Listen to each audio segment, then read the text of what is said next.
Welcome to Mishkondarea. I'm Emma Woollcott. I'm a partner on head our reputation protection and crisis management team. When I was little, we consumed news through a daily newspaper that came through the door and the 6 o'clock news. I didn't really think that there were other versions of the news. It was delivered through the authoritative voice of the BBC, and it was the news. When I started out in media law 20 years ago, we spent most of our time engaging with editors and journalists and lawyers at what we now call the traditional media.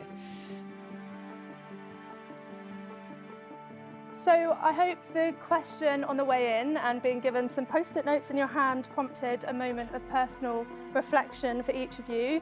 News and knowledge for all of us is a personal way of engaging with the world, while simultaneously it's also a global aspect of public life.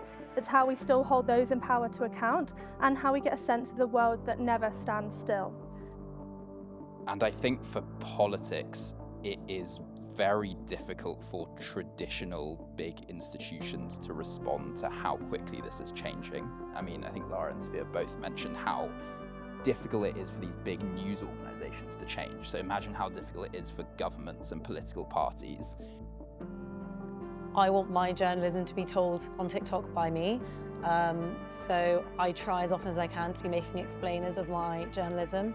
And I don't think AI, hopefully, will be able to take away that, as you mentioned, going and meeting sources, building relationships, building trust with contacts, getting scoops and exclusive stories and starting you off on investigations.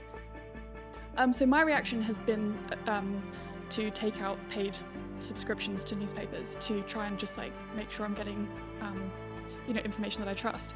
Do you think there'll be an overcorrection at some point where people become so distrustful of the information they're getting and they sort of revert back to mainstream media? Because I haven't really heard that today.